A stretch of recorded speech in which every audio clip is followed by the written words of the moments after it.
Evening before I left Dubai, I was invited by the hosts, the Islamic Affairs, to say, today we'll be having iftar, inshallah. I had iftar anyway to the previous few days.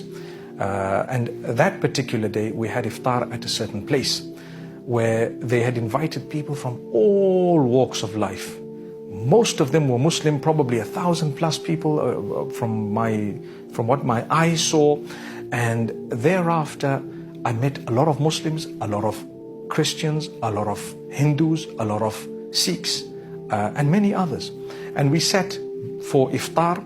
I had my iftar, meaning I broke my fast, I made my Salatul Maghrib, greeted a few people and went away.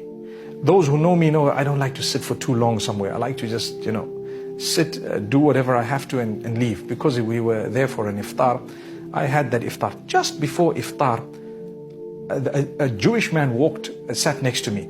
I asked him who he was and where he was from. He was from New York, lived in Dubai for quite a few years. He said about 8 years, I think. And mashallah, there was, a very light discussion. I had no presentation there. I had no major participation there. I was just a guest who came in and had iftar, made Salatul Maghrib and went. The idea of that iftar was in order to showcase the Ramadan to the non-Muslims who are resident of the UAE. That's not a bad idea. And it happens in London, it happens in Canada, it happens in US, it happens in Muslim countries, it happens in so many communities, it happens so much across the globe where, the iftar and the Ramadan and Islam and so on and the teachings and the way it happens and what it's supposed to do for us and the ambience of it is all showcased to people who don't know much about Islam. So later on when I left, I saw a few news articles that were quite accurate initially. That there was this iftar arranged by so-and-so for people of all faiths to get together who are living in the UAE, and the idea is the harmony and the understanding and so on and so forth, which is true.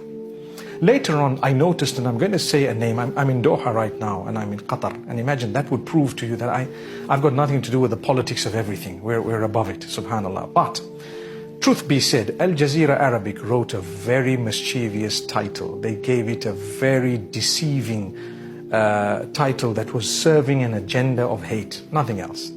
And when I saw it, I said, this is a lie. They had a picture, the picture they chose, and I don't even know if they were talking about that particular event, because there may have been other events elsewhere, I don't know, but most probably. The picture they chose was one where I was seated with a Jewish man on this side and one of the organizers on the other and so on. And you know what? There were people of other faiths on the same table. And what had happened? So they wrote, oh, this was an iftar celebrating normalization of whatever, and they wrote whatever served their agenda, which I felt was very, very wrong. I didn't think so badly of Al Jazeera or others until I saw this article and I said to myself, the person here doesn't know the damage that they're doing. Intentionally, they have misconstrued, misinterpreted, written a headline that's going to get across the globe that is so false. It is absolute rubbish. That's what they wrote, total nonsense. And they added in the article things of whatever politics might have happened in the past or is happening, which had nothing to do with the particular event. Absolutely nothing. So, what do you do now? I guess it happens to people, to politicians, to religious people who are popular, to people who are known across the globe and so on. They seize this opportunity to say things. My name wasn't written at all because I was not one of the organizers. I didn't know anything. My name wasn't written at all in that article. But obviously people would recognize me because I'm a known person.